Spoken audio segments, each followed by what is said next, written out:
Assalamualaikum warahmatullahi wabarakatuh. Assalamualaikum warahmatullahi wabarakatuh. Gimana cara kita, mungkin Anda bukan kita, gimana cara membenarkan rizki yang diuji dan rizki yang terhambat akibat dosa, Ustaz? Ya sederhana, Anda sedang berdosa enggak gitu? Melakukan perbuatan dosa enggak? Yang dengan dosa itu menghambat rizki yang halal datang.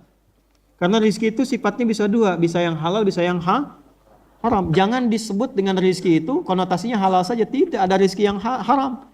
Rizki yang didapatkan dari proses yang haram. Awas ya, hati-hati. Rizki itu kata netral, segala yang didapatkan. Tergantung prosesnya. Kalau prosesnya halal, sifatnya halal. Kalau haram, sifatnya Makanya ketika kita berinfak dari rizki, Allah mengatakan, wa mimma razaqnahum yunfiqun, dari sebagian rizkimu. Para ulama mengatakan dari makna mimma itu salah satu pengertiannya adalah dari yang halal, bukan yang haram. Baik ya? Nah, jadi yang pertama, bagaimana cara kita bisa mendefinisikan dan memastikan bahwa kita belum dapat nih ikhtiar, apakah ini dari ujian terlambat kita dapatkan dalam tanda petik, atau memang terhambat karena yang perbuatan dosa yang dikerjakan. Ya, pada hakikatnya Bapak Ibu sekalian, sifat rizki itu tadi saya katakan bisa ditempuh dengan cara yang halal, dengan cara yang haram. Kalau haram jadi dosa, kalau halal jadi pahala. Yang kedua, sebetulnya tidak ada kata terlambat dalam rizki, itu nggak ada kaidahnya. Kalau kita berikhtiar, rizki diturunkan. Apa dalilnya? Itu di Quran surah 51. Ayat berapa? 22. Wa fis sama'i rizqukum wa ma tu'adun. Di langit telah ditetapkan rizkimu, terukur dan akan diberikan, dijanjikan diberikan sesuai dengan ikhtiarmu. Jadi kalau kita berikhtiar, rizki turun tuh. Tapi pertanyaannya, turunnya diakumulasikan atau secara bertahap langsung diberikan? Itu dulu. Atau pertanyaan yang kedua, rizkinya langsung dalam bentuk materi yang diberikan, atau Allah menginginkan rizki yang lain dulu yang diberikan. Setelah rizki yang lain didapat, baru yang ini diakumulasikan. Contoh, Anda bekerja tuh, keluar keringat, mutarkan dagangan gitu kan, muter.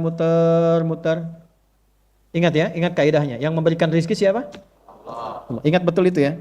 Jadi bukan karena hebatnya Anda ikhtiar rizki datang, bukan. Karena Allah. Bisa jadi Anda nggak muter-muter, orang datang, Pak beli Pak. Bisa jadi Anda muter-muter nggak ada yang beli. Supaya Anda sadar yang ngatur rezeki siapa? Allah. Ya. Tapi kalau Anda mau muter itu diakumulasikan turun tuh, disiapkan. Tapi nanti kadang-kadang akumulasinya tidak langsung. Mungkin nggak ada yang beli dulu tuh, nggak ada yang beli dulu sambil muter nggak ada yang beli. Tapi Allah kalau ingin munculkan rezeki yang lain. Rezeki yang lain itu apa? Pengetahuan Anda, potensi Anda, perjuangan Anda yang tidak bisa dibeli dengan uang. Anda bisa tahu akses jalan ini kemana. Anda bisa tahu orang-orang ini siapa saja, aktivitasnya ramai atau tidak. Jalan ini punya jalan alternatif atau tidak. Nah, semua yang Anda lalui itu Anda akan butuhkan di masa depan. Anda akan sadar bahwa satu saat, oh ini saya pernah melewati jalan ini. Itu dulu satu tuh, yang harus kita pahami. Nah yang kedua nanti, begitu muter-muter nggak ada yang beli. Begitu saat duduk tiba-tiba orang datang, Pak beli berapa Pak harganya? 1, saya beli 10 ya. Sebetulnya 10 itu akumulasi perjalanan Anda tempat 1, tempat 2, tempat 3 sampai terakhir Anda menetap. Selesai. Jelas? Nah sekarang yang ketiga saya kasih amalan. Bagaimana amalan yang mempercepat rezeki?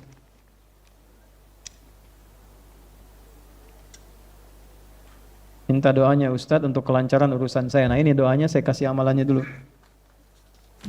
1. Sudah? Saya ulangi. Fokus ya. Amalannya 1. Sudah? Belum. Kalau sudah ya sudah. Amalannya pertama sholat. Apa? Kalau sudah berkeluarga, kalau bisa sholatnya berjamaah. Minta, sama-sama berdoa, suami istri berdoa, sholat. Baik sholat fardu ataupun sholat sunnah. Wa'mur ahlaka bis sholah wastabir 'alaiha. Siapa yang bisa lanjutkan, angkat tangan.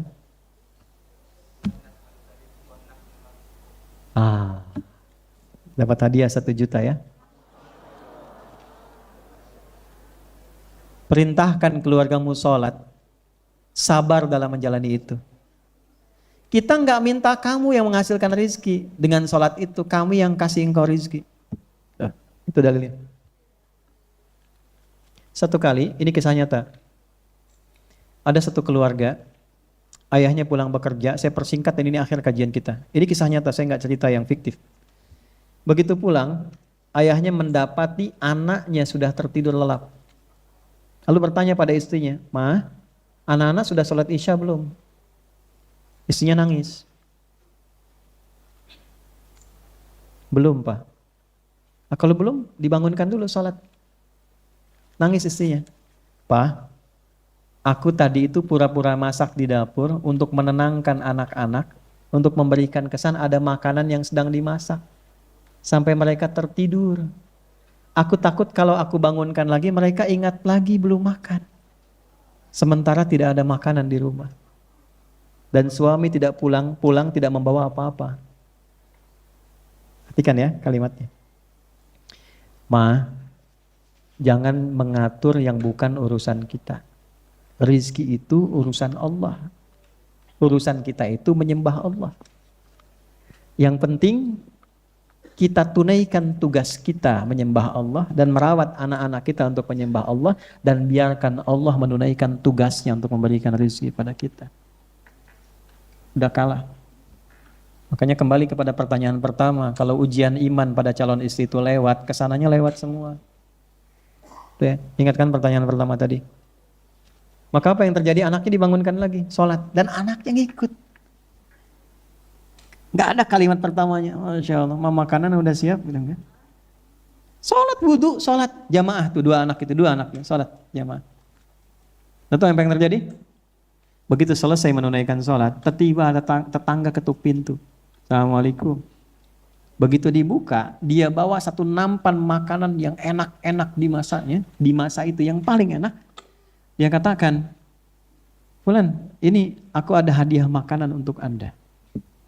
Kaget orang rumah ini, si suaminya bertanya, "Kok kenapa tiba-tiba Anda memberikan dan mengantarkan makanan ini kepada kami?" Kata orang ini mengatakan, "Saya mengundang sahabat saya datang ke rumah. Saya jamu dia, saya siapkan makanan yang paling enak, yang biasa kami sukai. Begitu nyampe di rumah kami diskusi, kami berdebat. Dalam debat itu tidak ketemu, akhirnya merasa tidak nyaman.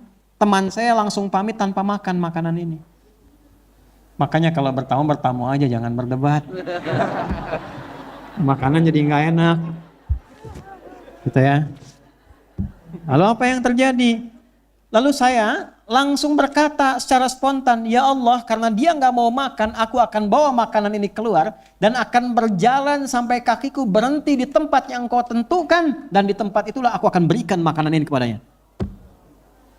Wallahi aku bersumpah demi Allah, aku keluar dari rumah membawa makanan ini dan terus berjalan melewati rumah sipulan, tiba-tiba kakiku berhenti di sini. Dan di tempat inilah aku kemudian berikan makanan ini kepadamu." Setelah itu diterima, dibacakanlah ayat tadi oleh suami kepada istrinya, "Wa'mur ahlaka bis-shalati wastabir 'alaiha." Perintahkan keluargamu konsisten dalam sholat, sabar dalam menjalani itu. Kami nggak minta rizki darimu, tapi kami akan berikan rizki kepadamu ketika engkau membangun hubungan denganku, kata Allah. Nah, itu ya. Alhamdulillah. Paham sampai sini?